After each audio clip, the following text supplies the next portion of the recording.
इसका केवली भगवान के ज्ञान की हम यहाँ चर्चा देख रहे हैं, उनके अनेक अनेक पहलुओं से कि ज्ञान एक तो कैसा होता है, कितना शक्तिशाली होता है, वो तो सब है ही। उसके अलावा भी कि उनका ज्ञान कहाँ कहाँ, कितना, कैसा, तो ऐसे ऐसे अलग अलग पहलुओं से भी हम भगवान के ज्ञान की चर्चा कर रहे हैं। जो पिछले हमने कक्षा में पढ़ी थी, किसी को ख्याल है क्या पढ़ा था? हाँ, मतलब वो तो उससे पहले हमने पढ़ लिया था।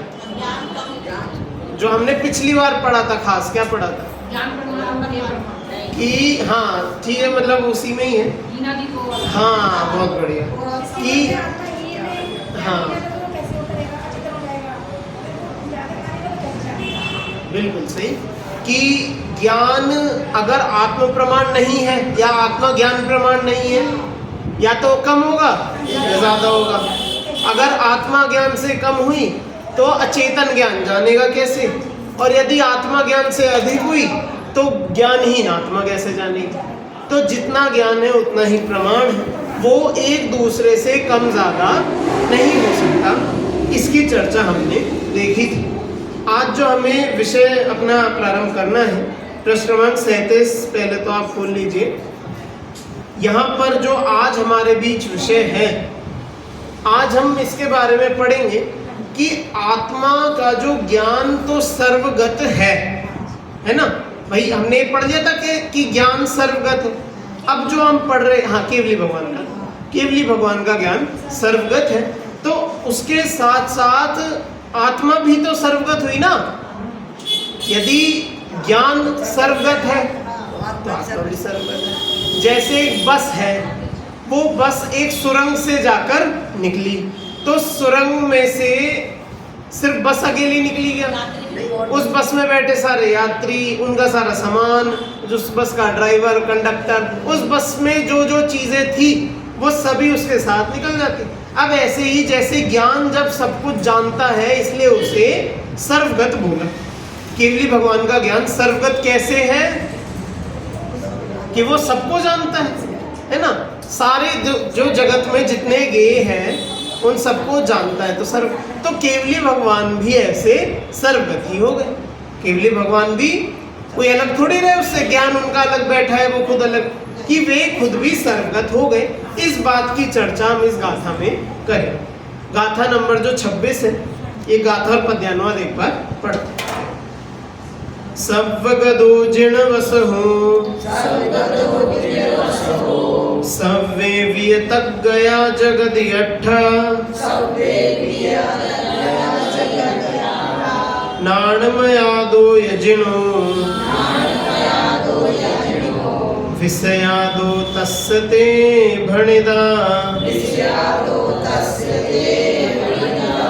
है सर्वगत जिन और सर्व पदार्थ जिन वर्गत कहे, जिन ज्ञान में बस इसलिए सबके जिनके विषय। देख, सव्वगदो जिण वसहो, क्या बोला? पहले तो पकड़ते हैं शब्द हम, जिण वसहो। जिण वसहो कहीं सुना है क्या? जिनवर तो सुना है, जिणवर वसहो भी कहीं सुना है क्या? कुछ तो कहीं तो याद आ रहा है थोड़ा सा, पीछे भी है, अच्छा है ना। तो देखो, जिण वसहो इसका मतलब है जिन वृषभ। अब तो वृषभ कौन? आदिनाथ भगवान की बात कर रहे हैं, है ना। ऋषभ कौन है? ऋषभ किसे बोलते हैं? आदिनाथ भगवान को बोलते हैं, पर यहाँ पर आदिनाथ भगवान की अकेले की बात नहीं है। जिन वृषभ का मतलब है कि जिन, पहले तो जो जिन है, जिनवाणी नहीं, यहाँ भगवान की बात है। जो जिन का मतलब तो भगवान होता है या फिर देव, जिन बोलते हैं देव को, और उनमें जो वृषभ, उनमें जो उत्तम, तो ऐसे जिन वृषभ मतलब जो देवों में भी जो उत्तम है, ऐसे भगवान, ठीक है। इस तरह से समझ में आया? जैसे इनके कैटेगरी होते हैं, शब्द चलते हैं, एक तो जिन, एक होता है जिनवर, एक होता है जिनवर वृषभ, ऐसे ऐसे अनेक अनेक उपाधियों से हम भगवान को कहते हैं। सब कहा जाए तो, देखा जाए तो एक ही जीव के लिए ही शब्द है, सब केवली भगवान के लिए शब्द है, लेकिन बस उनकी अनेक अनेक विशेषता बताने के लिए ये ऐसे शब्द लिए जाते हैं। तो यहाँ पर बोला सव्वगदो जिण वसहो, कि जो जिनेंद्र भगवान है, जो केवली भगवान है, वो सव्वगदो हर जगह, ऊपर नीचे आगे पीछे हर जगह गतो जाते हैं, होते हैं, सब सर्वगत है। ठीक है, फिर बोला सब वे विये तक गया जगति अट्ठा, कि हर जगह, क्या बोला यहाँ पर इसमें, सब वेपी, एक मिनट, एक तो सर्वगत है और सर्व पदार्थ जिनवरगत है। फिर यहाँ पर पहले तो बोला कि जिन जो भगवान है वो सर्वगत है, फिर बोला कि जितने भी तक ये है, जितने भी पदार्थ है, अर्थ है, जितने भी, अट्ठा बोला ना, अट्ठा, तो जितने भी पदार्थ हैं वे सब, ये बोला सब वे विये तक गया, नहीं कहे नहीं, तक गया मतलब उनके गत है। हाँ देखो, मूल तो यहाँ पर जानने से आएगा, लेकिन अभी हम शब्द बोलेंगे कि जैसे भगवान सर्वगत है और सारे पदार्थ भगवानगत है। समझो समझो बात, समझना, जो भगवान है वो तो सर्वगत है, ये तो हमने पीछे भी पढ़ लिया। अब यहाँ पर जो नया शब्द बोला, नई बात बोली, यहाँ बोले कि सारे पदार्थ भगवानगत है, मतलब दोनों बातों, दोनों तरीके से बोलते हैं। हाँ, कि भगवान सब पदार्थों को जानते हैं और सब पदार्थ भगवान के जानने में आते हैं, है ना। तो इसको जब हम शब्दों में डालेंगे तो हम बोलेंगे कि सब पदार्थ भगवानगत है, जिनेंद्रगत है, और जो जिनेंद्र है वे सर्वगत है, वे सब पदार्थ को जानते हैं, इसलिए, है ना। फिर आगे बोला प्राणमयादो यजिणो, कि क्यों जो जिन है वो ज्ञानमयी होने से, प्राणमयादो, कि वे ज्ञानमयी है, ज्ञान वाले हैं। भाई भगवान तो ज्ञान वाले ही होते हैं ना, बिना ज्ञान के कोई भगवान होते हैं कि नहीं होते। अब क्योंकि ज्ञान वाले ही भगवान होते हैं, मतलब जो जिनेंद्र है वो ज्ञान वाले ही होते हैं, तो फिर बोला विषयादो तस्सते भणिला, कि क्योंकि वे उन विषयों को जानते हैं, इसका ये कारण दिया, मतलब ये बोला ना यहाँ पर विषयादो तस्सते भणिला, कि वो जो जिनेंद्र भगवान है उनके वे विषय उस ज्ञान में आते हैं, तो इसलिए ही भगवान सर्वगत है और सारे पदार्थ भगवानगत है। दोनों तरफ से इस बात को समझ, देखो एक बार हिंदी में पढ़ूंगा और समझ में आएगा। जिनवर सर्वगत है, ध्यान देना, बहुत आराम से इसे पढ़ना तो कुछ ख्याल में आएगा। जिनवर सर्वगत है, इसका मतलब समझते हो, वैसे हमने खूब बोल लिया, खूब पढ़ लिया, जिनवर सर्वगत है, सर्वगत का भाव समझते हो, भाव, चलो ठीक है। और सर्वगत हम एक वैसे महिमा में देखें कि भगवान हर जगह है, हम एक महिमा के तौर से सोचे, अब भगवान जब सब कुछ जान ही लिया, उनके लिए कुछ बचा ही नहीं है, उन्होंने उन पदार्थों को भी, उन द्रव्य को भी जान लिया जहाँ पर जाया नहीं जा सकता, ऐसे अलोकाकाश को भी उन्होंने जान लिया, तो उनके लिए बचा गया, तो इसलिए उन्हें बोला कि वे सर्वगत है। ठीक है, जिनवर सर्वगत है और जगत के सर्व पदार्थ जिनवरगत है। ठीक है, अब क्योंकि भगवान सबको जान रहे हैं, ऐसे ही सारे पदार्थ भी भगवान के जानने में आ रहे हैं, सारे पदार्थ भगवान के जानने में आ रहे हैं, क्योंकि जिन ज्ञानमय है और वे सभी पदार्थ ज्ञान के विषय होने से जिनके विषय कहे गए हैं। क्या बोला यहाँ पर कि अब सारे पदार्थ ज्ञान में आते हैं और भगवान खुद भी ज्ञानमय है, तो इसलिए सारे पदार्थ ज्ञान के विषय ना कहकर हम कहेंगे वो भगवान के विषय है। ज्ञान के विषय तो है ही, लेकिन ज्ञान किसका? ज्ञान तो भगवान का ही है ना। तो इसने यहाँ अंत में समझाया कि सारे विषय जिनवरगत है। कैसे है, एक बार आप बोल के बताओ। हाँ, कि सारे पदार्थ ज्ञान के जानने में आते हैं। और ज्ञान किसका? भगवान का। भाई ज्ञान का ही, भगवान के बिना तो कोई अलग से बैठा नहीं है ना, ज्ञान तो अलग से नहीं होता ना। तो इसलिए ऐसा समझाया कि ज्ञान मतलब जो भगवान है वो ज्ञानमयी है और सारे विषय उस ज्ञान के जानने में भी आ रहे हैं। तो इसलिए यहाँ पर बोला, क्या बोला? सारे मतलब कि सारे पदार्थ भगवान गत है, जिनवर गत है, ऐसे। अब तो इसमें कोई सवाल या किसी को कुछ शंका या समझना? ज्ञान को अपनी आत्मा को आत्मा को देखो, आत्मा को ही ज्ञान कहने में कोई आपत्ति नहीं है, लेकिन आत्मा में बहुत सारी चीजें हैं ना ज्ञान के अलावा भी। आत्मा में ज्ञान के साथ सुख भी है, दर्शन भी है, श्रद्धान भी है, बहुत सारी बातें।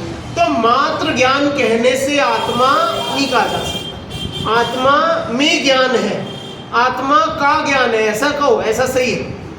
लेकिन मात्र आत्मा ही ज्ञान है, उसमें वो अधूरापन रह जाएगा। अभी देखो इसकी चर्चा ना आएगी अभी, कि ज्ञान के साथ यहाँ पर अभी सुख की भी चर्चा करेंगे। हाँ, और भी है ना, अभी इसी गाथा की टीका में यहाँ पर अभी सुख के बारे में भी बताएंगे कि निश्चय से आत्मा कहते किसे, यहाँ पर अभी इसकी चर्चा है।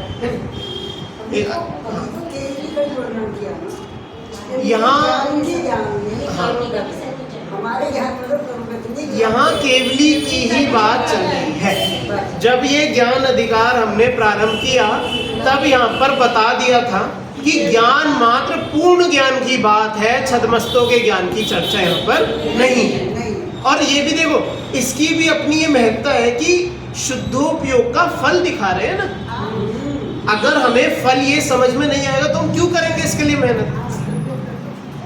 अगर हमें कोई अच्छा फल ना मिले तो हम उस कार्य की मेहनत क्यों ही करें, है ना। तो इसलिए यहाँ पर इसे, इस ज्ञान को ऐसा बताया कि ज्ञान कितना शक्तिशाली, किसी पर आधारित नहीं है, सब कुछ अपने से ही चलता है, सबको जानता है, सबको जानने के बावजूद भी अपने में ही रहता है ना। इसलिए ऐसा सब ज्ञान के बारे में इतनी विशेषता बता। समझ में आया? चलो अब इसकी टीका हम देखते हैं। उक्त गाथा का भाव तत्व प्रदीपिका टीका में इस प्रकार स्पष्ट किया गया है। त्रिकाल के सर्वद्रव्य पर्याय रूप प्रवर्तमान समस्त ज्ञेयाकारों को जानने के कारण ज्ञान को सर्वगत कहा गया है। अब देखो वापस से मैं याद दिलाऊंगा, क्योंकि टीका की भाषा कठिन है थोड़ी सी, है ना।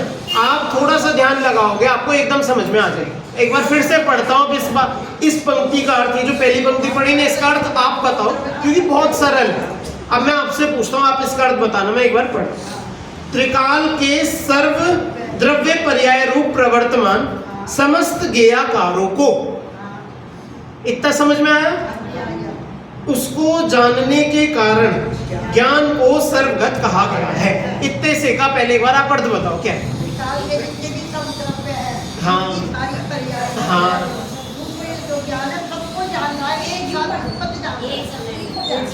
हाँ बिल्कुल। कि देखो सबसे पहले बोल दिया त्रिकाल, तो सारे काल आ गए। फिर बोल दिया सारे द्रव्य, सब आ गए, उनकी सारी पर्याय आ गई। तो उस रूप प्रवर्तमान समस्त ज्ञेयाकार, ज्ञेयाकार मतलब जो भी ज्ञान में जानने में आता है।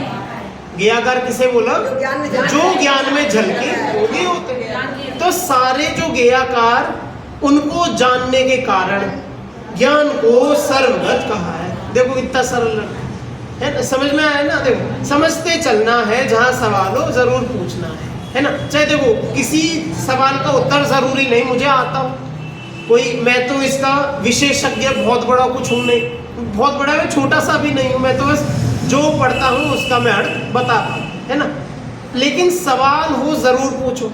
कई बार क्या होता है, सवाल पूछने में ऐसी बात सामने आ जाती है जो मेरे ख्याल में ना आई, कुछ नई चर्चा में जाती है। तो इसलिए सवाल मन में जरूर पूछना, कभी सवाल पूछने से हिचकिचाना नहीं, ठीक है। ये इस कारण से सर्वगत है। क्यों सर्वगत है ज्ञान? क्योंकि वो सब पदार्थों को जानता है, ठीक है। चलो, और सर्वगत ज्ञान में होने से भगवान भी सर्वगत है। अब वो ज्ञान सर्वगत था तो ऐसे ही ज्ञानमयी है, उस ज्ञान वाले हैं, तो इसलिए भगवान भी कैसे हो गए? भगवान कैसे हो गए? सर्वगत हो गए। सर्व पदार्थ सर्वगत ज्ञान के विषय होने से वे सर्वगत ज्ञान से अभिन्न भगवान के विषय हैं। अलग नहीं है। हाँ, देखो फिर से। सर्व पदार्थ सर्वगत ज्ञान के विषय होने से, मतलब सारे द्रव्य सारे पदार्थ उस सर्वगत ज्ञान के विषय हैं होने से वे सर्वगत ज्ञान से अभिन्न भगवान। भाई वो जो ज्ञान है भगवान से अलग थोड़ी है, वो ज्ञान उन्हीं भगवान का तो हिस्सा है ना। अब वो जो ज्ञान भगवान से अभिन्न ज्ञान है, तो इसलिए वे अभिन्न भगवान के विषय हो गए। जो उनके ज्ञान के विषय वो उनके खुद के भी विषय है। समझ में आया? हाँ, ज्ञान नहीं, यहाँ पर ज्ञान से अभिन्न भगवान को बताया। देखो फिर से। वे सर्वगत ज्ञान से अभिन्न भगवान उन भगवान के विषय है। भगवान के विषय, ज्ञान के तो विषय थे ही, वहां तो सवाल ही नहीं था। ज्ञान के विषय है और ज्ञान भगवान से अलग ही नहीं हो सकता, ज्ञान उन भगवान का ही है, तो इसलिए वे सब भगवान के विषय है। समझ में आ गया? अब भी ना आया फिर बताऊंगा, कोई बात नहीं। ज्ञान भगवान से अभिन्न है ना, अभिन्न है। हाँ, तो इसलिए अब जो विषय ज्ञान के थे वही विषय भगवान के हैं। हाँ, अभिन्न है भाई, ज्ञान भगवान से अभिन्न। अब आप पूछोगे विषय भी अभिन्न है क्या, तो उसकी चर्चा करेंगे, उसके भी यथास्थान क्या आगे बस टीका में आने वाली है विषय की। ये जो बोला ना यहाँ पंक्ति, सर्व पदार्थ सर्वगत ज्ञान के विषय होने से वे सर्वगत ज्ञान से अभिन्न भगवान के विषय हैं, ऐसा शास्त्रों में कहा है। इसलिए सर्व पदार्थ भगवानगत ही है। देखो, पहले तो बताया कि भगवान सर्वगत है, और यहाँ पर अब बता रहे हैं कि सारे पदार्थ भी भगवानगत है। क्यों है? क्योंकि उनके खुद के विषय हैं, तो उनके सब जानने में आ रहे, उनके विषय हो गए, इसलिए वे भगवानगत है। समझ में आया? जैसे कहते हैं ना कण कण में। हाँ, जैसे देखो अब वही बात उठेगी। अब आप बोलोगे सर्वगत है, अब वो यहाँ पर हमसे बोले कि अच्छा हिंदू भगवान भी कहते हैं कि उनके भगवान भी कण कण में बसे हैं। तो हमारे यहाँ ये जब बेटा है कण कण में। ठीक है, बिल्कुल ठीक है। ऐसे ही जो मुसलमान हैं, मुस्लिम हैं, उनके भगवान भी कहते हैं कि वे भी हर जगह कण कण में बसे हैं। ऐसे क्रिश्चियन ले लो, सिख ले, कोई भी ले लो, सब किसी न किसी तरह से सब कहते हैं कि उनके भगवान का अंश पूरी दुनिया में कण कण में बसा है। ऐसे ही हमारे भगवान सर्वगत है। ऐसा है क्या? ज्ञान के पीछा हाँ, बहुत बढ़िया। चलो, ये भी बात आपको क्लियर है, बहुत अच्छी बात। भगवान सर्वगत है, इसका मतलब जा जाकर नहीं बैठ रहे। भगवान तो अपने स्वस्थान में, स्वद्रव्य क्षेत्र काल भाव में ही परिपूर्ण लीन है। उससे वे बाहर जाते नहीं हैं और जा सकते भी नहीं है, कहीं बैठ भी नहीं सकते, कहीं नहीं बैठ सकते। नहीं। देखो, अब जो भी, अब ये आपके सवाल है ना, इनका भी अभी उत्तर मिल जाएगा, मैं आपको बता भी देता हूँ। यहाँ पर जब बताएंगे कि भगवान सबको जानते हैं, वहाँ जाकर नहीं जानते हैं, तो लेकिन उस जानने में भी व्यवहार नय का सहारा लिया है। कि जो कह दिया ना कि भगवान सर्वगत है, व्यवहार नय से कह दो कि हाँ भैया सब जगह जानते। ऐसे ही सारे विषयों के लिए कह दो कि सारे विषय भगवान में आते हैं, ये भी व्यवहार नय का ही कथन है। निश्चय से सब द्रव्य अपने में लीन है, भगवान भी एक द्रव्य है, वे भी अपने में लीन है। ना वे वहां से हिलकर गए, ना वो द्रव्य उनके पास चले। तो संजीव जी का भजन भी है, वो व्यवहार से ही तो है, कोई दूसरे से। कौन सा? कण कण में भगवान तेरी महिमा बड़ी महान। हाँ, ठीक है, याद आ गया। हाँ, भजन है बस यही है ना। देखो, हाँ, अब देखो इसमें कण कण में, देखो कण कण में भगवान कहने की, हाँ, बहुत स्थूल है। देखो कण कण में भगवान है, ये भले भजन है, लेकिन ये सही नहीं है। इसमें अपेक्षा नहीं लगेगी। देखो कण कण में भगवान का, मैं आपको एक छोटा सा अर्थ बता देता हूँ। कण कण में भगवान का अर्थ कहने से इतना सा अर्थ है, क्योंकि हमारे धर्म में कहते हैं कि पूरे 3 लोक में हर जगह निगोदिया जीव है ना। अब सभी जीव अपने अपने स्वयं के तो भगवान ही है, स्वभाव से तो वे जीवत्व जो परिणाम जो है पारिणामिक भाव है, जीवत्व भाव को सभी ने धारण किया कि नहीं किया। तो इसलिए यदि हम बोले कि कण कण में भगवान है तो क्या दिक्कत है? हो सकता है जो जिन्हें हम नमो सिद्धाणम बोल के नमस्कार करते हैं वो अभी निगोदिया, कोई निगोदिया छोड़ो कोई अन्य जीव यहाँ मेरे आगे बैठे, हमें क्या पता। तो उस अपेक्षा से हम जरूर कहेंगे, कोई दिक्कत नहीं इस बात को कहने। इस भजन के माध्यम से इतना सा समझाना चाह रहे हैं कि सभी जीव बराबर है। हाँ कि कोई जीव आपसे कमजोर हो, हल्का हो, कोई ताकतवर हो आपसे, ऐसा कुछ नहीं। कण कण में भगवान का मतलब है कि सभी जीव आप जैसे। हाँ कि हम किसी जीव को छोटा ना देखें, सब जीवों को हम समान देखें। इसलिए बोला कण कण में भगवान, जहां देखो वो जीव भगवान, उस जीव में भगवान की शक्ति। ये अर्थ है। हमें ऐसे नहीं कह सकते कि ये बिल्कुल ये गलत है, ऐसा नहीं है, इसका भी कारण है। चलो देख आगे देखिए। हाँ इस प्रकार भगवान सर्वगत है और सर्व पदार्थ भगवानगत है। ये बात हमने सबने समझ ली कि नहीं समझ ली? किसी को कोई सवाल है अभी के लिए? चलो अब यहाँ पर थोड़ा सा विषय को हल्का सा दूसरी तरफ से ले रहे हैं, विषय वही चलेगा, हल्का सा बदल के दूसरी तरफ से पकड़। देखो अगले पृष्ठ पर पढ़ते हैं ऊपर से। निश्चय न से अनाकुलता लक्षण सुख, सुख का लक्षण बताया है यहाँ पर। सबसे पहले सुख किसे कहते हैं? अनाकुलता लक्षण। सुख किसका नाम है जी? अनाकुलता, जहां पर निराकुल हो वो सुख है। सच्चा सुख है ही उसी का नाम जहां पर आकुलता ना हो, है ना। तो निश्चय ने से तो अनाकुलता लक्षण सुख। अब जो सुख लिया ना, पहले सुख को पकड़ो, तो सुख के संवेदन के अधिष्ठान रूप आत्मा। क्या बोला? देखो थोड़े से शब्द अब यहाँ पर ऐसे हो जाएंगे। सुख के संवेदन के अधिष्ठान रूप आत्मा के बराबर ही ज्ञान स्वतंत्र है। कि जितना वो जो सुख है वो हमारे संवेदन रूप होने से हमारा स्वतत्व है, उतना ही ज्ञान भी हमारा स्वतत्व है। देखो इसका तात्पर्य बता रहे इस पूरी पंक्ति में। देखो तात्पर्य यह है कि जहां जहां सुख का संवेदन है वहां ही ज्ञान है। समझ में आई बात? कि जहां जहां सुख का संवेदन है। अब संवेदन मतलब अनुभव करना। अनुभव कैसे होगा? कैसे? ज्ञान से होगा। बिना ज्ञान के सुख का अनुभव कैसे करेंगे? इसलिए ज्ञान पहले आया ना, सारे चीज ज्ञान से पहचानी। हाँ बिल्कुल, देखो वही समझाना वही है, लेकिन यहाँ पर जो बात कर रहे हैं बिल्कुल सही बोला ये आपने कि सबसे ज्ञान को ही लक्षण बोला, क्योंकि ज्ञान से ही सब कुछ जानेगा है। जैसे उदाहरण जो हम कहते हैं ना निगोदिया जीवों का, कि निगोदिया जीव जो है वे अपने दुख का अनुभव भी नहीं कर सकते। मतलब करते तो है, दुखी तो हो रहे, लेकिन अब ज्ञान की उनकी शक्ति इतनी सी उन्हें पता ही नहीं लगता। तो इसका मतलब उनका ज्ञान कम है, तभी तो पता नहीं लग पा रहा कि वे दुखी हो रहे। तो ऐसे यहाँ पर बता रहे कि जितना जितना जहां जहां सुख है उसका पता कैसे लगा? कि उसका संवेदन है। संवेदन कैसे?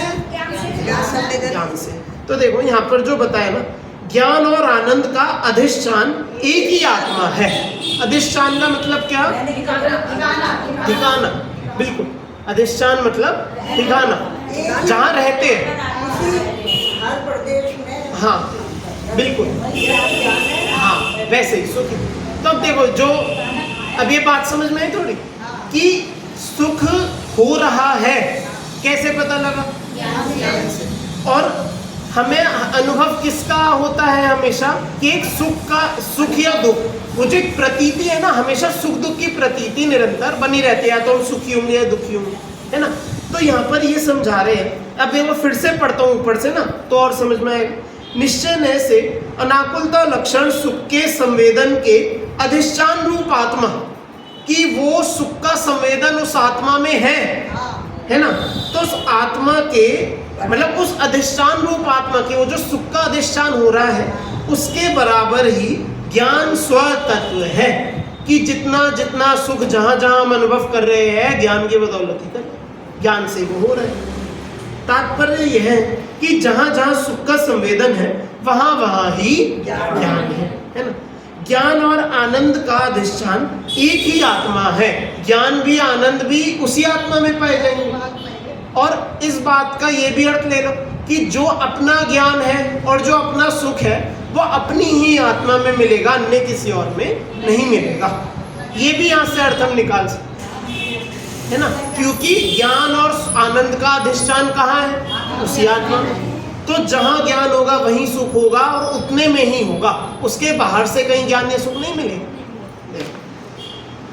अब उस उक्त निज स्वरूप आत्म प्रमाण ज्ञान को छोड़े बिना और समस्त ज्ञेयाकारों के निकट गए बिना भगवान सर्व पदार्थों को जानते हैं। कि देखो अब यहाँ पर जो सिद्ध करना था ना, यहाँ पर ये समझाना था कि जितने में सुख की अनुभूति है, जितने प्रदेश में सुख का संवेदन है, ज्ञान उतने में ही हो सकता है, ज्ञान उसके बाहर नहीं हो सकता। मतलब ज्ञान एक होने रूप से, ज्ञान एक की सत्ता रूप से ज्ञान मात्र उतने ही क्षेत्र में होगा जितने में सुख है, और अपना सुख तो अपने उसी जितने आत्मा के प्रदेश उतने में। अब तो इससे हम ये सिद्ध कर रहे हैं कि ज्ञान इसके बाहर नहीं जाता, जहां जहां सुख वहां वहां ज्ञान, मतलब ज्ञान अपनी आत्मा के बाहर नहीं जा सकता। लेकिन यहाँ पर फिर बोल दिया कि उस आत्म प्रमाण ज्ञान को, भैया आत्मा जितनी है उतना ही ज्ञान है, आत्मा के बाहर थोड़ी उछल उछल के वो निकल के जा रहा। तो उस आत्म ये जो निज स्वरूप आत्म प्रमाण ज्ञान को छोड़े बिना और समस्त ज्ञेयाकारों के निकट गए बिना, कि ज्ञान ना तो अपनी आत्मा को छोड़ता है और ना ही वो ज्ञान उन जिन चीजों को जानने उनके पास जाकर बैठता है, उनके पास भी नहीं जाता, तो भी गए बिना भगवान सर्व पदार्थों को जानता है। समझ में आई बात? अब थोड़ी आई कि पूरी आ गई ये वाली बात? पूरी क्लियर हो गई ना? अब आप बताओ, आपसे मैं पूछ ही लेता हूँ, ज्ञान के जो प्रदेश है वो आत्मा के बाहर क्यों नहीं? बताओ। क्योंकि आत्मा में तो है, नहीं, जो अभी हमने पढ़ा उसके आधार से बताओ। अरे वो तो पिछली वाले जो अभी पढ़ा, बिल्कुल अभी पढ़ा। हाँ देखो, अब मैं समझा देता हूँ आपको, मैं फिर से बताता हूँ। यहाँ पर बता रहे हैं कि जितने प्रदेश में सुख है, सुख का अनुभव है, ज्ञान उतने में ही। अब क्योंकि सुख अपनी अपनी आत्मा में ही है तो ज्ञान भी उतने उसके बाहर है ही नहीं। ये एक अनुभव से बता रहे। एक तो हमने आपको बता दिया कि ज्ञान यदि बाहर होगा तो जानेगा कैसे, और ज्ञान यदि आत्मा के बाहर होगा तो वो ज्ञान कैसे जाने, वो तो एक कह दिया, उसमें हमें फील नहीं हो रहा। लेकिन ये हम खुद इसे अनुभव कर सकते हैं कि जो सुख दुख की अनुभूति हमें मात्र इतने में ही हो रही है, इसके बाहर नहीं हो रही।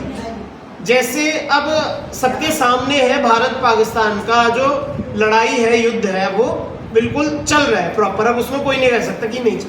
अब बताओ, वहां पर जीव मर रहे हैं, आपस में कषाय है, खूब हानि हो रही है, खूब हिंसा हो रही है। आपको कितनी हानि हुई? अब अगर देखो हमें उनसे मोह हो वो बात अलग है कि हमें उनके उस कारण से दुख हुआ, पर वैसे हमारे अपने सुख दुख में क्या हुआ? हम अब भी अपने काम वैसे ही कर, हमारा रोज का कुछ बदल गया क्या? कुछ भी नहीं बदला। मतलब अब वो बदल जाए वो बात अलग है, लेकिन अभी तक फॉर नाउ तो हमारा कुछ भी नहीं बदला, जैसा चल रहा है वैसा चल रहा है ना। तो जो अपने सुख दुख की अनुभूति है, बाह्य में कुछ भी होने पर भी सुख अपना यही है, दुख भी अपना यही है। तो यहाँ पर इससे समझा रहे हैं कि यदि सुख इतने में ही है तो ज्ञान भी इससे बाहर नहीं मिलेगा, क्योंकि सुख हम यही अनुभव कर रहे हैं। समझ में आ रही है ना ये बात? तो ज्ञान अपने उस सुख का उल्लंघन नहीं कर रहा। तो यहाँ पर जो बोला था ना, ज्ञान और आनंद का अधिष्ठान एक आत्मा ही है। समझ में?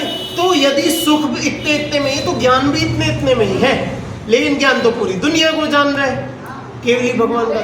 तो यही उनका एक आश्चर्य है कि उनका ज्ञान कहीं नहीं जाता और ना ही अपने आत्मा को छोड़ता।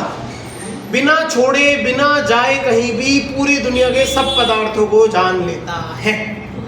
ऐसा केवली का ज्ञान है। क्योंकि वो सुपर प्रकाशक है ना, उनको भी जानता है। हाँ, अब देखो पर प्रकाशक में कोई सवाल करे कि हम भी जान रहे, सामने दीवार है आप लोगों, भाई हमारा ज्ञान भी स्वपर प्रकाश, वो बात ठीक है, स्वपर प्रकाशक में आपत्ति नहीं, वो सर्वगत है, वो सर्वगत है। ये बड़ी बात है कि वो दुनिया की सब चीजों को, काल में आगे पीछे हो, भूत भविष्य वर्तमान सब कुछ जान रहा है। सब पदार्थों के सारे द्रव्य, सारे गुण, सारे पर्याय, हर एक पर्याय के अविभाज्य प्रतिशत, सबको सब कुछ जान रहा, कुछ भी नहीं बचा, है ना।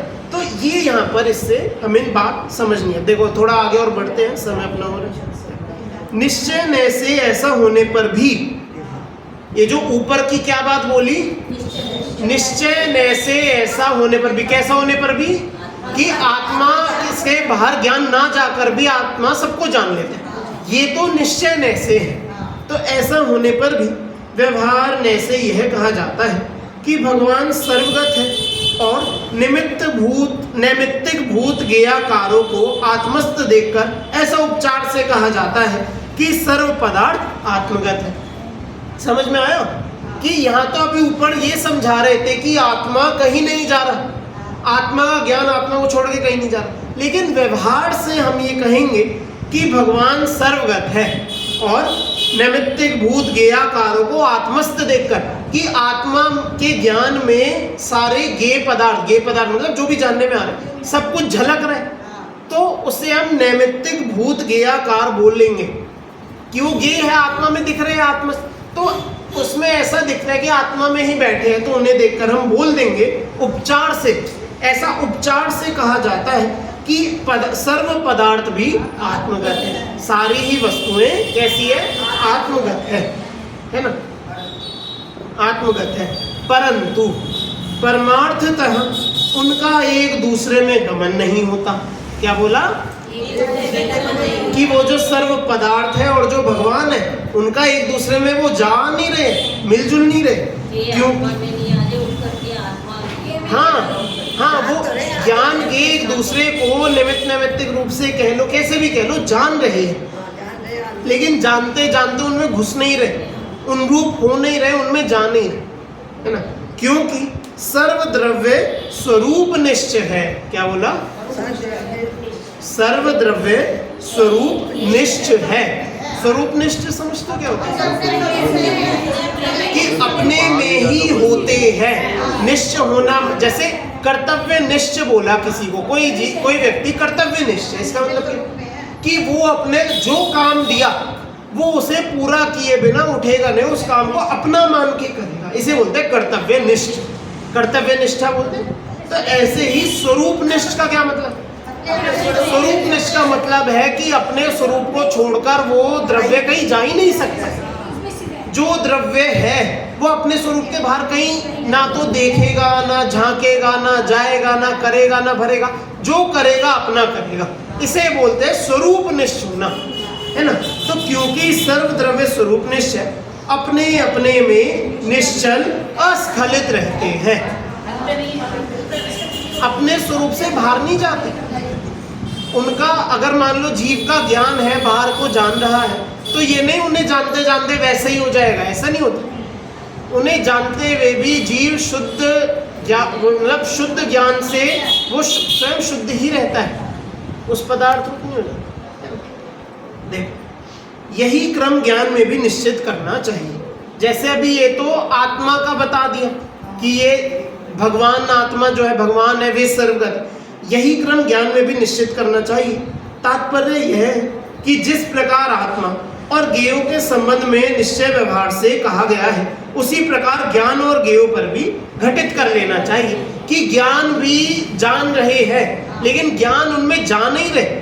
ज्ञान भी अपने उस आत्मा में ही निश्चय और सब पदार्थ अपने अपने में ही निश्चय, निश्चल अस्खलित है, ठीक है, अपनी जगह से हिलते नहीं है। इस बात को इस गाथा और टीका में समझाए। मैं मानता हूँ थोड़ा सा ये विषय कठिन हल्का सा रहा होगा, जरा सा थोड़ा सा कठिन रहा होगा, लेकिन उतना भी नहीं। आपको बस मूल किसमें क्या समझना है देखो इसके ये मैं पढ़ देता हूँ, फिर आपको और समझ में आ जाएगा। वस्तुतः बात यह है कि ज्ञान आत्मा के असंख्य प्रदेशों के बाहर नहीं जाता, और आत्मा अपने असंख्य प्रदेशों के साथ संसार अवस्था में प्राप्त देह के आकार में ही रहता है, और सिद्धावस्था में किंचित न्यून अंतिम देह के आकार में रहता है। ठीक है, इतनी बात तो क्लियर है। चलो, ये संपूर्ण लोक में सर्वत्र व्याप्त है। क्या बोला? कि जो पूरा लोक है वो हर जगह गे है, साथ पूरा लोक ही गे है, और अलोकाकाश भी गे है। क्या बोला भाई? अलोकाकाश भी ज्ञान के तो विषय है गे। उक्त सभी गेयों के सर्वज्ञ भगवान जानते हैं। उक्त सभी गेयों को सर्वज्ञ भगवान जानते हैं। इस प्रकार सर्वज्ञ भगवान या सर्वज्ञ भगवान का ज्ञान देह प्रमाण सीमा में रहकर भी सारे लोकालोक के गेयों को सहज भाव से जानता है, और सभी गेय उनके ज्ञान में सहज भाव से झलकते हैं, जाने जाते हैं। आत्म वस्तु का, उसके ज्ञान स्वभाव का, उसकी ज्ञान पर्याय का और संपूर्ण गेयों का ऐसा ही सहज स्वभाव है कि आत्मा ज्ञान और उसकी ज्ञान पर्याय अपने में सीमित रहकर भी दूरस्थ सभी गेयों को जान लेती हैं, और दूरस्थ गेय भी स्वस्थान को छोड़े बिना ही ज्ञान के विषय बन जाते हैं। इसमें अब किसी को सवाल तो नहीं है? अब तो बिल्कुल सबको मैं मानता हूँ समझ में आ गया है। इसी स्थिति को नयों की भाषा में इस प्रकार व्यक्त करते हैं कि निश्चय नय से आत्मा व ज्ञान आत्मगत है, और व्यवहार नय से सर्वगत है। अब तो आ गया भाई, निश्चय नय से तो आत्मा आत्मगत है। क्यों है? क्योंकि स्वरूप निष्ठ, अपने स्वरूप के बाहर जाएगा, है ना, अपने ही स्वरूप को जानेगा, अपने ही स्वरूप को मानेगा, है ना, उससे बढ़ जाएगा। तो निश्चय से तो अपने आत्मा में ही तल्लीन है, और व्यवहार नय से सर्वगत है। इसी प्रकार निश्चय नय से सभी के स्वगत, स्वगत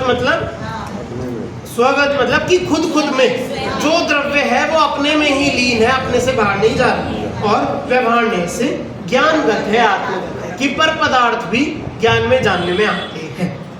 इस प्रकार भगवान आत्मा और लोकालोक में सहज ही ज्ञाता गेय रूप निमित्त नैमित्तिक संबंध है, और निमित्त नैमित्तिक संबंधी जो भी कथन होता है वह सभी असद्भूत व्यवहार के विषय में आता है। अब ये तो मुझे आपको मैं मानता हूँ समझाने की आवश्यकता नहीं है, आता है ना इतना, तो ये असद्भूत व्यवहार और ये सब है ना। चलो, तो इस तरह से अपनी गाथा का हमने ये क्लियर हो गई सभी को, गाथा बिल्कुल समझ में आ गई ना। अच्छा, अब आगे एक बार उत्थान का थोड़ी सी है, अगली गाथा की उत्थान का मात्र पढ़ते हैं। विगत गाथा में कहा गया है कि जिनवर अर्थात आत्मा सर्वगत है। क्या बोला? सर्वगत है, और सर्व पदार्थ जिनवरगत अर्थात आत्मगत है, क्योंकि सभी पदार्थ आत्मा के द्वारा जाने जाते हैं। अब इस 27वीं गाथा में आत्मा और ज्ञान में कथनचित एकत्व है और कथनचित अन्यत्व है। एकत्व अन्यत्व जानते हो क्या? एकत्व मतलब कि एक है, कि दो चीजें दो नाम ले रहे हैं लेकिन वो दो वास्तव में एक ही है। और अन्यत्व मतलब कि जो चीजें एक दिखती है उनमें वास्तव में अंतर है, अन्यत्व कि अलग अलग। तो ज्ञान और आत्मा एक भी है और अलग अलग भी है। तो ये कैसे है? कथनचित है कि किसी अपेक्षा से देखा जाए हमें एक दिखेंगी, और किसी अपेक्षा से देखा जाए तो दोनों अलग अलग दिखेंगे। यह सिद्ध करते हैं। ये विषय अगली गाथा में आएगा,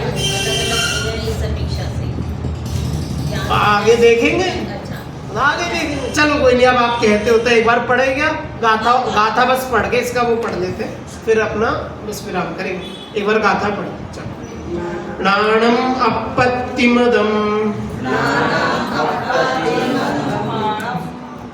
वट्टदिनाणं विनाण अप्पाणं तम्हाणाणं अप्पा अप्पाणाणं व अन्नं वा वे आत्मा के बिना जग में ज्ञान हो सकता नहीं है।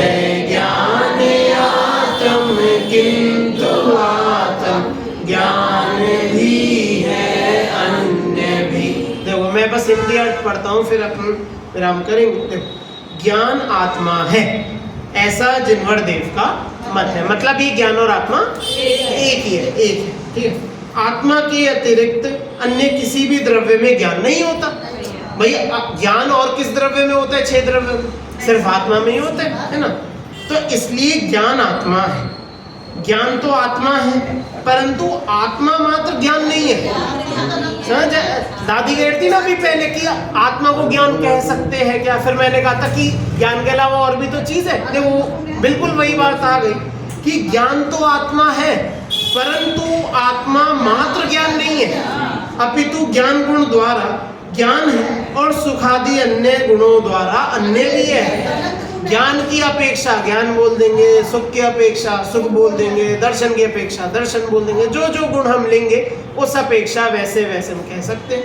तो इसलिए ज्ञान आत्मा है भी और वे उससे भिन्न भी है, अन्यत्व भी है, पूरी एक में एक नहीं हम कह सकते हैं। समझ में आया? इसकी चर्चा हम आगे करेंगे, खूब इसकी भी विशेष चर्चा है, इसकी चर्चा हम अगली कक्षा में